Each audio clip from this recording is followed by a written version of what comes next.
जय जय शंकरा, हर हर शंकरा। सुनिए भक्तों, ये जो कार्तिक मास है ना, ये केवल एक महीना नहीं, ये तो आनंद का, भक्ति का और भगवान के प्रेम का साक्षात रूप है। कार्तिक का महीना भगवान का मास है। ये महीना हमें भगवान के करीब ले जाता है। ये महीना हमारे जीवन के पापों को काटता है। ये महीना भगवान दामोदर का मास है। हर हर महादेव। भक्तों, कार्तिक के महीने का एक सुख प्रदान किया गया है, एक आनंद प्रदान किया गया है, एक रस तत्व प्रदान किया गया है। और वही रस तत्व, वही भक्ति रस आज हम सबको अनुभव कराना है। अब ध्यान दीजिएगा, कार्तिक महीने में क्या करना चाहिए, क्या भगवान को अर्पित करना चाहिए, क्या दूं मैं शिव जी को, क्या प्रदान करूं मैं शंकर भगवान को। सुनिए भक्तों, केवल एक बेलपत्र और 3 शमीपत्र भगवान को अर्पित कर दीजिए और चंपेश्वर महादेव का नाम लेकर उस बेलपत्र को अशोक सुंदरी का स्पर्श कराकर भगवान शिव के चरणों में समर्पित कर दीजिए। बस इतना सा उपाय आपके जीवन की दिशा बदल देगा। अशोक सुंदरी कौन है, ये सब जानते हैं। मां पार्वती और भगवान शंकर की पुत्री। उनका स्पर्श बेलपत्र में करने मात्र से ही सुख, शांति और समृद्धि का संगम होता है। और याद रखिए, जो व्यक्ति कार्तिक महीने में भगवान शंकर को इस विधि से अर्पण करता है, वह अगले वर्ष दामोदर मास आने से पहले अपने जीवन में एक नई सफलता का अनुभव करता है। अब आगे सुनिए भक्तों, कार्तिक महीने में वस्त्र का भी बड़ा महत्व है। एक लाल वस्त्र और एक पीला वस्त्र।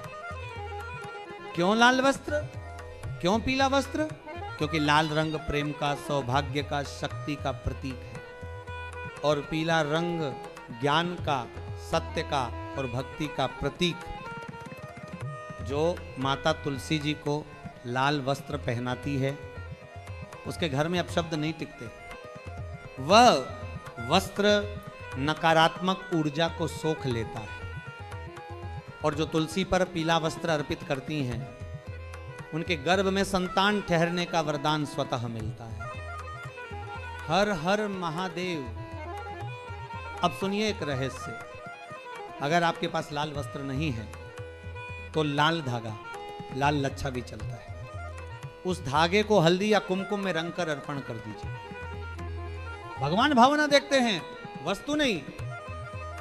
और सुनिए, हमारे धर्म में कहा गया है कि सुहाग का सामान बांस की टोकरी में देना चाहिए, प्लास्टिक की टोकरी में नहीं, क्योंकि बांस वंश का प्रतीक है।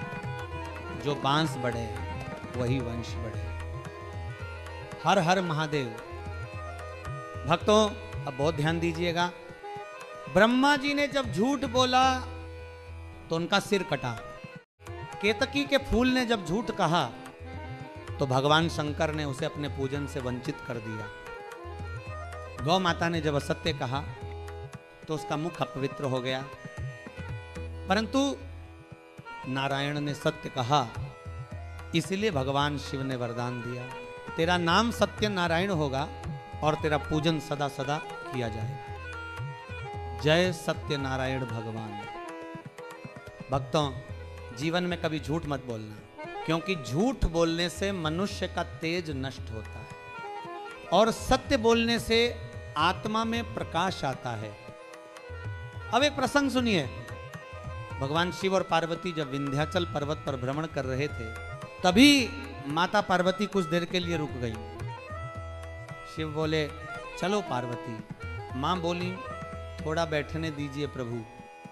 और उस समय एक छोटी सी इल्ली पार्वती जी के चरणों के पास आ गई। सुनिए भक्तों, ये प्रसंग जीवन बदल देने वाला है। वही इल्ली बोलने लगी, मां मेरा उद्धार कर दो। पार्वती जी ने पूछा, कौन हो तुम? तो बोली, मैं पहले मनुष्य थी, मेरा पति एक सेठ था, हमने भजन किया था, पूजन किया था, लेकिन रसोई बनाते समय भोजन को चख लिया करते थे। सुनिए भक्तों, रसोई में भगवान का नाम लेकर भोजन बनाइए। भोजन को चखना नहीं चाहिए, क्योंकि वह प्रसाद बनता है। यदि भोजन को चख लिया तो वह ईश्वर के लिए नहीं, केवल हमारे लिए रह जाता है। भक्तों, बेलपत्र पर भी यही नियम लागू है। जो बेलपत्र इल्ली से खाई हुई हो उसे भगवान शिव पर अर्पित नहीं करना चाहिए, वह दोषपूर्ण माना गया है। गरुड़ पुराण में और शिव महापुराण में यही लिखा गया है। हर हर महादेव। अब सुनिए भक्तों, भगवान शिव की कृपा प्राप्त करने का एक सरल उपाय। अगर किसी ने आपका धन खा लिया, कर्जा नहीं लौटा रहा, तो वट वृक्ष के नीचे जल अर्पित करें और कहें, हे बटकेश्वर महादेव, मेरा धन वापस कराइए। भगवान शिव की कृपा से धन अवश्य लौट आता है। सुनिए भक्तों, जब ब्रह्मा जी ने गलती स्वीकार की तो भगवान शिव ने उन्हें अर्धनारीश्वर रूप का दर्शन दिया। अर्धभाग शिव, अर्धभाग शक्ति।